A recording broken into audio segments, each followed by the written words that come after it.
So as I have just finished reviewing every single First Doctor episode, I thought I would take a few minutes just to rank my top 10 stories. Now, just a couple of disclaimers first. Firstly, your ranking almost certainly won't line up with mine. This is entirely my opinion. We're going to have different rankings, and that's totally alright as long as we're both having fun and being respectful. Secondly, this video will contain spoilers for the First Doctor's era, so if you don't want any spoilers, then stay away from this video. And with all that established, let's get started with the top 10 First Doctor episodes. Barely making the list, we have Marco Polo. This is a really solid historical set story. I really do enjoy the Doctor and the companions in this episode and their interactions with Marco Polo. It is a 7-part story, which is a little bit long, but it doesn't really waste a ton of your time. It keeps you engaged throughout the whole thing, and it lets you have fun during it. And I really do think this is a solid story and one of the better historicals of the William Hartnell era and of the show as a whole. It is unfortunate that this is a missing episode, but regardless, it holds up with just the audio, and it is a really fun time just listening to it without even being able to see it. The Daleks is the very first introduction of the Daleks, and honestly, it's another 7-part story, and it's really solid. There's only really one part in here that feels like it's wasting time. The other 6 parts of this story do a really good job of balancing all of these elements, and the way that the Daleks are slowly introduced, and we kind of learn a bit about them, and the thaws, and the struggle between the two, it's very interesting the way it's all set up, and there's some really dark stuff in here with the First Doctor that I think is handled really well, and I just really enjoyed this story for how it introduced the Daleks, and for kind of the very dark moments that it has at times. It has a couple of issues with it, but for the most part, this is a really solid story, and it's really well handled. The Edge of Destruction for me is such an underrated story. This is only 2 parts and it's so good. I really do enjoy the close quarters nature of the story. How all of these characters are in such close proximity and it's kind of going to their head, and how at the end of this it turns out that all of this was just the results of a spring that was stuck. That was it. And it's such a great story, and the way that these characters kind of mess with each other, not intentionally, and they do ultimately work it out at the end. I think it's really well handled, and I really enjoy the stuff with Barbara and the First Doctor, and I think this is just a really solid character story that is very underrated and gets overlooked all the time.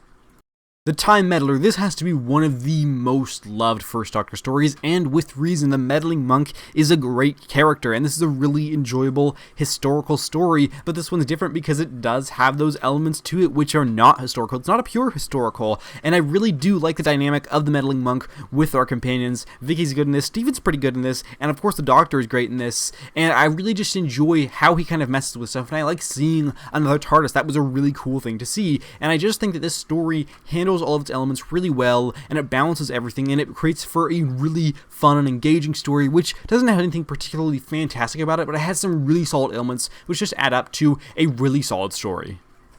The Aztecs, this one gets so much love, and with good reason, because it's just solid. Now, Barbara is the clear highlight in this episode for me. This is one of the episodes that kind of made me love Barbara as a companion.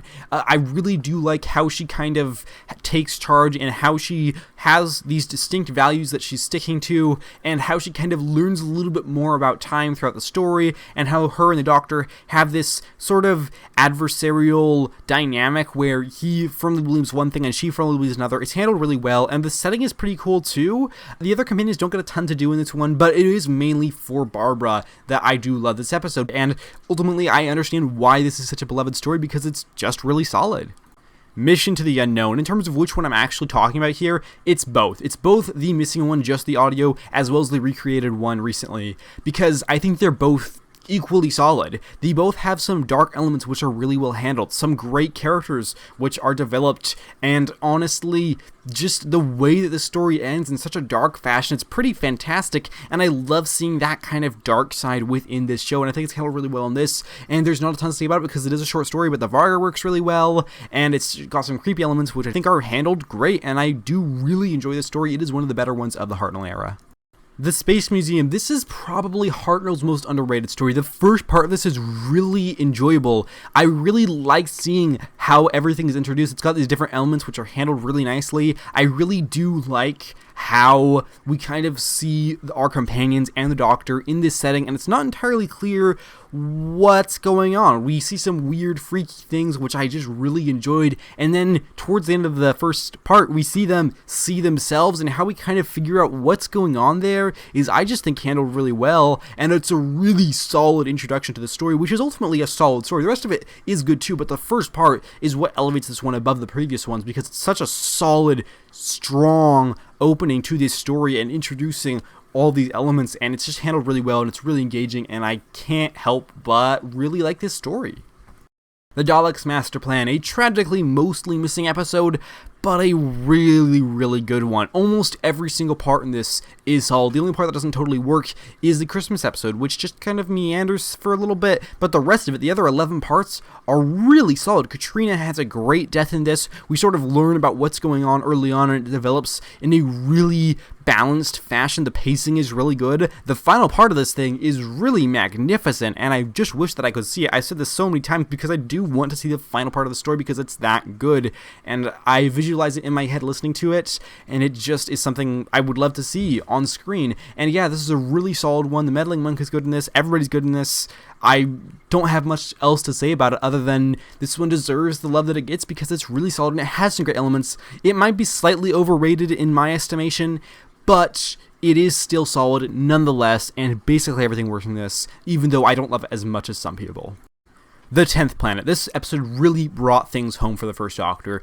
Up until this point, there have been a lot of stories that I hadn't really enjoyed that much with the First Doctor previously in Season 3, and this one was really solid, and I was so appreciative because it just brought his tenure to a close in a brilliant way. Introducing the Cybermen, which are a great villain and are really well used in here. The only thing that doesn't totally work for me is their voice, which is slightly too goofy for me, but the Doctor is great in here. William Hartnell, fantastic, unfortunately missing for the 3rd episode, but the rest of it he is in, and he is great. And although the companions don't do much in here, it is really about the Cybermen and the Doctor, and that's the reason why this story holds up and is one of his best episodes, because the Cybermen are just a fantastic villain, really well used in here, and his regeneration scene, I watched it sort of visioning that it was the first time watching that kind of thing, and it just really was interesting to take in that regeneration, and I could never have the experience that somebody from 1966 would have had, but I really did enjoy this one. I think it's a brilliant regeneration story, and one of Hartnell's absolute best.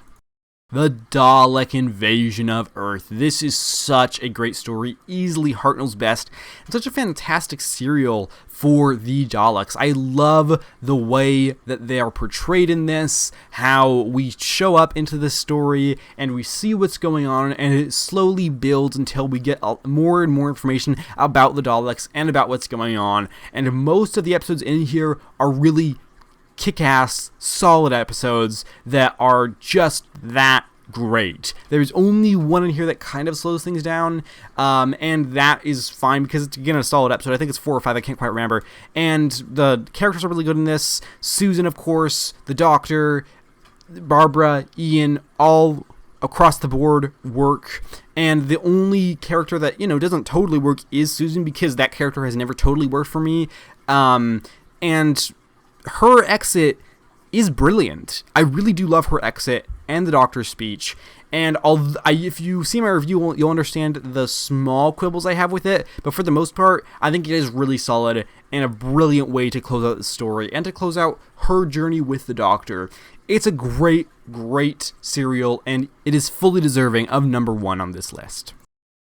So that's that, the top 10 First Doctor episodes. What did you think? What are your favorite First Doctor episodes? Be sure to let me know down below. I will be happy to have a conversation with you. I'm sure that your ranking has not aligned with mine. I know that a couple of my picks here were a little bit unpopular, but I think all of these stories are really solid, and a couple of them are really great. So yeah, I'd be really curious to know what you thought about the Hartnell tenure. Anything you want to say, be sure to leave it below. And that's all I really have to say. I hope to see you around soon, but if not, just know that I appreciate your time here today. And with all of that said, thank you very much for watching. Take care, and have a lovely week.